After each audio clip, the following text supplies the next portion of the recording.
Krisis air bersih menjadi problematika klasik warga ibu kota, hampir selalu terjadi setiap tahun.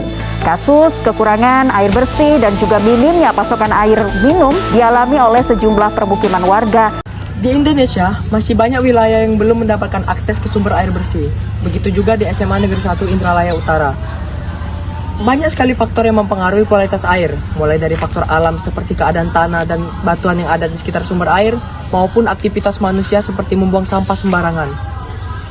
Untuk mengatasi itu, kami mengangkat karya ilmiah kami yang berjudul Desain Alat Penyaring Air Brisamor Bakel berbasis microcontroller.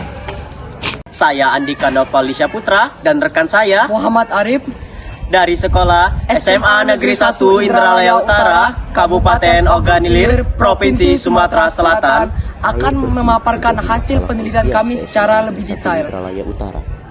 Air sumur yang digunakan, baik dari sumur bor maupun sumur gali, tidak memenuhi standar air yang bersih dan dianggap tidak sehat. Air ini awalnya jernih, namun setelah mengendap berubah menjadi kecoklatan, berbau karat dan mengandung zat besi yang tinggi.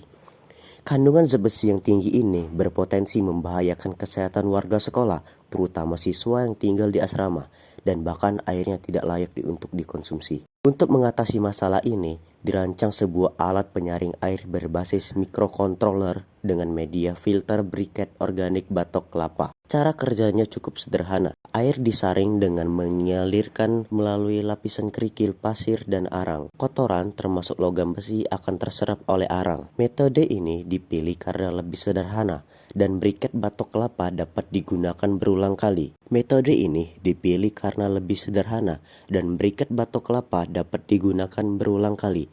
Selain itu, alat ini juga memanfaatkan microcontroller untuk mengukur dan memantau tingkat kekeruhan air, sehingga efisiensi penyaringan dapat diketahui secara langsung. Penelitian ini berfokus pada pembuatan dan pengujian filter air untuk mengatasi masalah air bersih yang ada di asrama SMA Negeri 1 Indralaya Utara. Penelitian ini dilakukan dari bulan Mei hingga bulan Agustus 2024. Penelitian ini menggunakan dua metode utama. Yang pertama eksperimen, yakni dengan cara membuat filter air menggunakan pipa PVC yang berisi media penyaring berlapis. Dan yang kedua yakni observasi, yaitu dengan cara mengamati dan mengukur tingkat kekeruhan air secara visual, baik sebelum maupun sesudah penyaringan. Alat dan bahan yang digunakan pada penelitian ini ialah pipa PVC sebagai media filter dan media penyaring seperti zeolit yang diletakkan di bagian dasar, pasir silika yang diletakkan di lapisan tengah, dan karbon aktif yang berasal dari briket arang batok kelapa yang diletakkan di lapisan teratas. Setiap lapisan media penyaring memiliki ketebalan 5 cm. Penelitian ini dilakukan di kamar 2 Asrama Putra dengan sampel air yang diketahui memiliki tingkat kekeruhan tertinggi.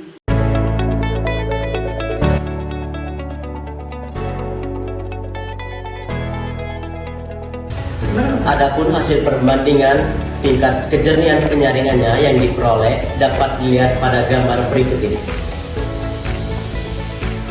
Secara umum, data diambil dari sampel kamar asrama nomor 2 yang dimana tabel aktivitas rata-rata pemakaian air per jamnya sebagai berikut ini.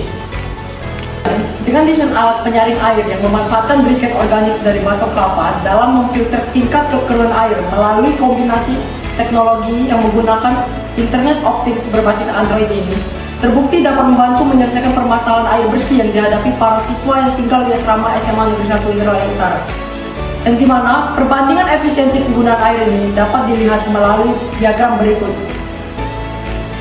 Hasil menunjukkan penggunaan alat ini sangat efisien. Penggunaan air bersih di kamar 2 asrama SMA Negeri 1 Indralaya Utara turun dari 1.152 liter per hari menjadi 720 liter per hari. Ini menunjukkan peningkatan efisiensi sebesar 160% dibandingkan dengan menggunakan keran secara manual. Kesimpulannya, alat penyaring air berbasis microcontroller ini sangat efisien dalam menghemat penggunaan air.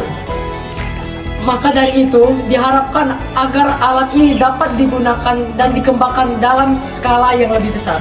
Terima kasih. Demikianlah pemaparan penelitian kami. Kami harap dapat dikembangkan dalam skala lebih luas. Saya mengucapkan terima kasih. Wassalamualaikum warahmatullahi wabarakatuh.